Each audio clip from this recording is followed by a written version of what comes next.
Ya teman-teman, balik lagi di Cuan Airdrop Channel. Jadi kali ini video pada hari ini kita akan bahas tentang retro ya. Jadi sudah berjalan di part 5 ini ya, sekarang step by step untuk mengerjakan airdrop itu dari mana aja. Dari part 1 bahannya apa kita udah kasih di channel kita ya. Kemudian yang kedua kita ada untuk membuat wallet, kemudian testnet, kemudian ada kemarin yang terakhir itu apa ya? Lupa saya. Kemudian ini yang sekarang kita akan bahas tentang retro ya. Retro, kemudian bagaimana swap, kemudian apa aja yang dibutuhkan gitu kan. Nah, jadi mari kita langsung bahas aja ya. Jadi banyak sekali ya. Jadi ketika kita biasanya itu di retro inilah ataupun garapan seperti retro ini yang hasilnya biasanya lumayan ya. Banyak banyak dapatnya lumayan, tapi ya ada yang juga enggak gitu ya. Tapi lebih banyaknya kita dapatnya lumayan lah hasilnya gitu ya. Nah, jadi ketika kita udah ngerjain yang testnet, kemudian entah itu airdrop apapun itu dapat hasilnya, itu kita sisihkan dikit-dikit dikit-dikit, sudah terkumpul lah minimalnya 50-an ataupun 100-an dolar, itu sudah terkumpul, kalian putar ke retro. Nah, kemudian kita jelaskan dulu ya, retro itu apa? Jadi garapan retro, sebenarnya retro itu sebuah garapan airdrop, jenis airdrop yang berbasis dengan modal. Jadi lebih banyak retro itu pasti menggunakan modal. Namanya aja retro ya. Pasti menggunakan modal. Entah itu dia modalnya pakai USDT, pakai ETH, pakai koin AVAX, pakai koin BNB, pakai TRX, SRP lainnya. Pokoknya yang menggunakan modal ya, yang menggunakan modal uang asli itu pasti retro ya. Nah, kalau testnet kan dia pakai uang yang mainan lah hitungannya ya, cuman testnet uji coba gitu. Nah, kalau yang di retro ini biasanya kita pasti menggunakan uang yang asli dan jenisnya banyak. Ada yang retro menggunakan poin, ada retro yang menggunakan hanya mereka melihat seberapa banyak kita transaksi, kemudian ada retro yang melihat juga seberapa banyak kita staking dan lainnya. Itu banyak jenisnya ya memang retro itu. Jadi tergantung jenisnya gitu ya. Tapi ya intinya yang menggunakan modal itu pasti retro gitu ya. Retro juga biasanya ada yang modalnya gede ya, besar di atas ratusan dolar, ada yang di bawah minimalnya. Karena itu juga tergantung. Retro itu juga ada yang khusus untuk staking, kemudian ada yang menggunakan add liquidity, kemudian ada yang dua-duanya add liquidity dan juga staking, ada yang cuman swap, ada yang minting NFT, ada yang cuman deposit gitu ya, kemudian ditahan dulu depositnya gitu ya, ada juga gitu. Banyak jenisnya. Nah, kalian kalau mau cari retro ya, di Cuan Airdrop Channel, itu kalian searching di sana, ketikkan saja retro ya. Nah, itu akan banyak muncul retro ya di sini, termasuk ini ada level USD. Ini juga retro. Nah, ini jenis retronya seperti apa? Di sini dia akan mendapatkan XP ya jenisnya. XP sama saja dengan poin. Itu. Kemudian di sini ada LSK ya. LSK juga ini langsung ya, karena LSK ini udah listing ya. Nah, ini juga beda ya. Ada yang tokennya itu udah listing, kemudian mereka melakukan airdrop lagi. Ada juga ya seperti Scroll juga ada, kemudian si Taiko kemarin ada juga ini LSK gitu. Itu ada juga yang seperti itu ini ya. Putarnya juga ada semua di sini ya. Ada semua. Kemudian yang ini juga ada usual ya. Usual ini return bagaimana nih? Kalau yang usual kita ada klaim galsenya ya, kemudian di sini kita disuruh untuk provide liquidity. Liquidity ya. Jadi liquidity doang ini ya, bukan staking ya. Kemudian yang paling banyak digarap dan juga paling murah ya, retronya itu ada di mana sih yang kemarin ya? Yang pakai base itu ya, bukan mangrove. Ada nih.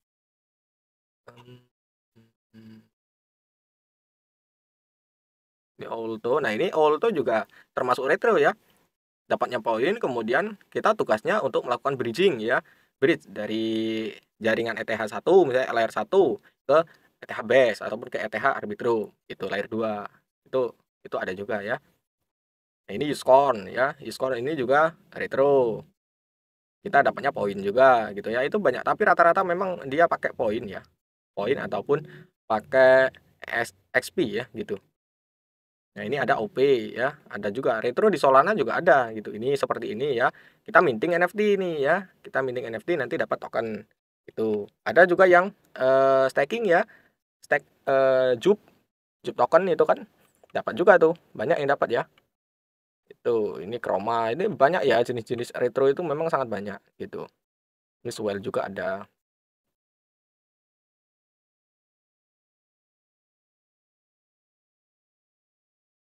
Nah, ini ya. Ada Treehouse, ini juga bagus. Banyak jenisnya ya. Dan kemudian untuk mengerjakannya ya seperti ini ya. Kita juga sebenarnya kalau di retro, saya lebih melihat seperti ini ya. Untuk kita sebelum mengerjakan retro ini ya. Kalau kita modalnya dikit, jangan coba-coba bermain di retro, tapi kalian nggak paham ya. Karena boncos juga nanti akhirnya. Ya, apalagi yang disuruh swap, minting NFT lainnya itu kalau kalau kita nggak paham juga pasti boncos gitu ya. Nggak mending kalau balik modal, nggak balik modal itu yang agak-agak parah ya, kayak scroll itu kan. Itu nggak balik modal. Makanya kita harus berhati-hati gitu. Dan yang perlu diperhatikan ketika menggarap retro, kita punya dua tempat. Yang satu ada deck screen dan juga devi lama. Diutamakan di devi lama. Untuk apa devi lamanya? Untuk kita melihat yaitu TVL-nya ya, TVL. Ya, TVL ini. Total value lock. Jadi berapa banyak total value yang di lock oleh user daripada si airdrop ini, si project ini. Ketika TVL-nya masih di bawah berapa ya? 300-an lah ya, 300-an lah. 300-an itu masih tergolong tergolong dikit ya. Itu 300-an lah. 300-an juta dolar ya. Ini kan sudah 600-an. Berarti udah tergolong banyak ya, banyak usernya. Ya, holdernya aja 16.000 dan di sini kesempatan kita untuk dapat poin ataupun untuk dapat early-nya agar kita dapat lebih banyaknya daripada airdrop ini itu udah ketinggalan jauh gitu. Jadi pastikan kalian lihat dulu TVL-nya. Nah, kalau TVL-nya udah banyak, di atas lah 300, di atas lah 500 juta, itu salah satu caranya ya cuman banyakin modal gitu. Kalau modalnya dikit, mending di skip deh. Cari garapan yang lain. Itu kalau saya ya. Tapi ya kalau mau ikutan ya uji coba ya nggak masalah sih gitu kan. Ya mungkin dapatnya dikit gitu. Sepaham saya, sepengetahuan saya, selama saya menggarap retro juga itu seperti itu ya. Untuk yang jenisnya yang lock ya, untuk yang lock ya. Lock seperti staking ataupun add liquidity seperti ini. Nah, kita juga bisa cek ya di devi lama ini. Contoh saja usual ya ataupun treehouse ya. Treehouse. Nah, ini treehouse protokol. Kita akan lihat. Nah, TVL-nya masih di 300-an ya. Ini masih tergolong tergolong murah ya, tergolong. Nah, untuk Treehouse ya ini tadi ya. Kalau udah up daripada ini ya, tembuslah 500 ya, 500 juta. Itu udah tergolong telat banget ya kita. Itu. Karena jenisnya itu menggunakan add liquidity ya di Treehouse ini. Jadi kayak kita nanti dapatnya ini ya. Nih, dapatnya itu NUT ya. Jadi sama ya. Beda beda beda beda beda nama aja. NUT ya sama aja kita dapat kayak XP poin kayak gitu. Nanti kan NUT-nya ini yang akan menjadi poin penting agar kita berapa banyak airdrop yang akan kita dapatkan di Treehouse ini ataupun si project lainnya gitu. Yang murah itu apa sih ya kemarin ya? Ada ya. Best jaringannya ya. Jaringan best kemarin itu. Kita coba carinya di best coba. Best. Mana ini ya? Oh ini dia Hanafuda. Ini Hanafuda ya. Hanafuda ini cuma $1. Minimalnya aja cuma $1. Cuman waktunya masih di tahun depan ya, untuk tahun depan ini. Dapatnya juga poin gitu ya, gitu. Jadi makin banyak kita melakukan transaksi ini, makin makin bagus juga gitu dan di lock ya nanti baru bisa di withdraw-nya di Q1 2025. Berarti bulan 1, bulan 2, bulan 3 itu. Nah, itu yang kalian harus pahami ya. Jenisnya itu beda-beda. Ada yang memang mereka itu di lock ya. Kalian baru bisa nanti di withdraw itu disesuai dengan ketentuan mereka, entah itu di 2 bulan, 3 bulan gitu ya. Nah, ada juga yang jenisnya staking. Tadi kan deposit doang itu nggak di staking ataupun di apa, cuman kita deposit ya jenisnya. Cuman kalau yang staking itu juga ada batasnya ya, ada batasnya. Kalau add liquidity nggak ada. Add liquidity pasti tidak memiliki tenggang waktu. Kita bebas mau ditambahkan ataupun mau kita unstack itu bisa. Tapi untuk yang seperti ini ya, di cookie ya, di cookie ini.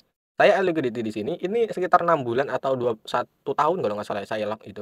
Dan ini saya udah dapat $1 gitu, modalnya $9. Kenapa saya add? Kemarin katanya kabarnya ada airdrop-nya di ekosistemnya si Cuki ini atau di partnernya lah gitu. Jadi makanya saya add liquidity di sini dan nggak bisa untuk di unstack. Uangnya ada nggak Bang kalau di staking ataupun di add liquidity? Ada ya, ada. Kalau di staking kita tetap ada, cuman asetnya kita nominalnya ya itu tergantung daripada tokennya gitu. Entah itu ETH ataupun apapun ya. Kalau kita stakingnya di harga murah ya, harga pas ETH 2000 sekarang ya pasti kan cuan gitu ya. Udah cuan tinggal nunggu di unstack-nya aja gitu ya. Ataupun langsung kita unstack juga bisa gitu. Kemudian untuk yang add liquidity itu beda ya. Kalau add liquidity harus kalian pahami, kalau di add liquidity kita bisa cuan kalau banyak transaksi karena kita bagiannya itu pembagian hasil fee-nya itu ya. Kita dapat fee-nya kan ketika kita swap ya, melakukan swap. Kita lakukan swap di sini misalnya. Kita ada add liquidity di jaringan Base ya, Base dengan USDT, ETH Base dengan USDT. Nah, kalau banyak yang lakukan swap, kemudian harganya juga mahal, kita juga akan dapat yang namanya pembagian hasil di sana gitu. Berapa banyaknya ya di pool ini loh, di pool ini ada kelihatan nanti. Ya. Nah, seperti ini. 0,3%, 0,05% gitu. Nah, bisa rungkat juga bisa, ya bisa rungkat juga. Yang paling mudah itu ada di Cook ya, di Cook. Cook jaringan mental ya. Cook jaringan mental. Oke. Yang ini. Nah, untuk retro saya kira udah lah ya, udah cukup panjang lebar juga kita jelaskan dan tinggal kalian praktek, langsung praktek kalian cari ya, cari di sini di Cuan Airdrop Channel, kalian cari aja retro, banyak listnya, tinggal kalian praktek ya. Udah tak jelaskan ya tadi ya, yang jenisnya seperti ini kalian harus lihat apa dulu ya. Yang jenisnya add liquidity ini ya, ini kan stake ya, USDT ya. Kemudian ini ya, modalnya $100 loh ya ini gitu. Jadi kita lihat juga TVL-nya juga ya. Kemudian yang seperti ini pakai token yang udah listing itu. Kemudian usual ini udah nggak bisa ya, udah nggak bisa. Ada Hanafuda tadi udah masih bisa ya, Hanafuda juga masih bisa. Kemudian Treehouse juga masih lah, masih 300 juta TVL gitu. Kemudian untuk swap ya, swap. Sebenarnya swap itu apa gitu ya, banyak yang masih tanya gitu swap. Jadi ketika contoh kita dapat airdrop di jaringan Base. Kita dapat jaringan di jaringan Base karena lebih murah lah gitu. Kenapa saya pakai contohnya untuk Base ya karena lebih murah gitu. Dan kalian juga harus pastikan bahwasanya kalau kalian dapat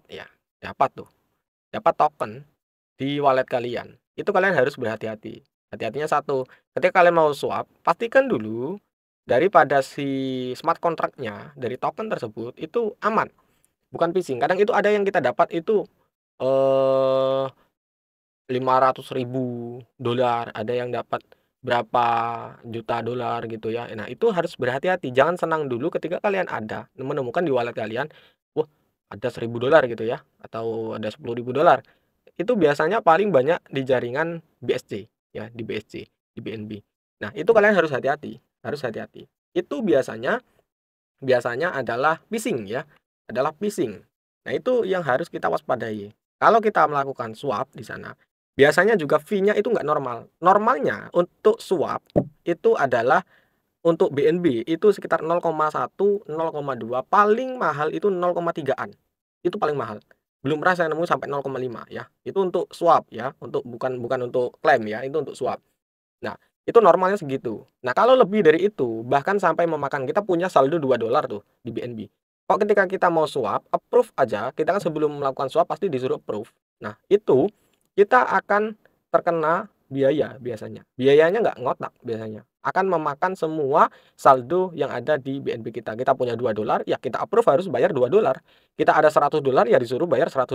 Ya itu kan nggak masuk akal ya. Itu nggak masuk akal. Jadi harus diperhatikan gitu. Berapa berapa yang harus kita bayar gitu. Nah, seperti ini, nah ini aman ya. Bread and butter kan memang proyeknya jelas ya, jelas. Ya, kita coba di sini. Dapatnya berapa di sini? 0,4 ya, 0,4. Kita coba swap di sini Sleeping. Sleeping juga harus diperhatikan. Price impact juga harus diperhatikan. Price impact itu ngaruh. Kalau price impact-nya di atas 50, di atas 20 lah, itu biasanya yang akan kita dapatkan pun akan lebih dikit. Dan Sleeping tolerannya, SP-nya itu harus lebih daripada 5 atau 10 kalau price impact-nya itu tinggi gitu. Itu kalian itu harus coba-coba dan harus dipahami. Kalau kalian nggak coba ya, nggak ngaruh tutorial yang mau diberikan sesering apapun, jadi nggak akan berpengaruh gitu. Nah kan seperti ini 0,04 ini hanya untuk proof ya, approve. Normal normal normal 0,04 ya. Kita juga bisa cek di wallet kita. Kita ke BSC Scan, kita akan cek wallet kita sendiri, adakah wallet ataupun adakah saldo yang mungkin lumayan untuk kita swap dan juga tokennya itu aman ya. Kita coba ya, kita akan coba lihat.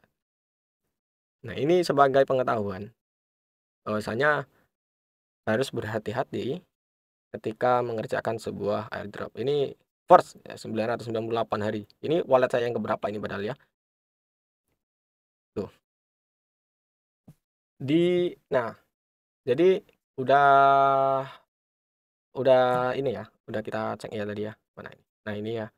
Di sini ada Tena, ada Taroverse. Nah, ini yang phishing nih biasanya ya. Ini BEP, Eurocoin, URC, ini ACT ini. Ini kan tokennya ini banyak ya, banyak banget ya. Bahkan kalau kita ambil smart kontraknya, ya, ini kan nggak kelihatan ya di sini. Di PancakeSwap ini kita nggak kelihatan saldo yang kita tadi di sana itu nggak ada. Nah, ini kan nggak ada ya, nggak ada. Kita harus ambil smart kontrak. Nah, ini sampai seperti ini ya. Ini kan nggak normal. Tuh di atas $1 aja itu sebenarnya udah nggak normal untuk kita lakukan swap itu untuk di jaringan BNB. Sama aja di Base ya, Base ataupun ETH, Arbitrum, Optimism, Matic ataupun lainnya. Itu nggak normal kalau lebih dari itu. Kecuali di layer 1 seperti Ethereum, emang mahal dia. Itu pun mahalnya ya tergantung giveaway. Kita harus lihat juga giveaway-nya. Giveaway-nya cuman di 10. Normalnya kalau 10 itu biaya swapnya sekitar 2 atau $10. Lebih dari itu biasanya nggak normal juga gitu. Itu. Nah, ini seperti ini kalian harus coba ya. Kalau cuman lihat tutorial-tutorial aja nggak akan paham dan nggak akan lancar kalian ya. Jadi harus dipahami gitu ya dan harus diuji coba gitu. Kemudian untuk swap, kemudian add liquidity, kemudian add liquidity dan juga staking itu aman ya. Add liquidity dan juga staking itu aman, nggak akan hilang. Pokoknya saldo kalian nggak akan hilang, tetap di lock ada di sana. Nanti kita bisa untuk unstake, kita bisa untuk unstake ya. Unstake itu udah aman gitu. Ya hilangnya itu nanti kalau nominal daripada si token itu zero ya. Kalau harga tokennya zero, nol, ya kita hilang duitnya itu. Jadi makanya harus paham project itu bagus atau enggaknya, baru kita add liquidity gitu ya, biar kita aman. Ataupun kita staking biar lebih aman. Kalau kita paham projectnya bagus, aman gitu ya, listing di market besar gitu ya, nggak ada masalah timnya dan lainnya, itu harus kalian pahami itu.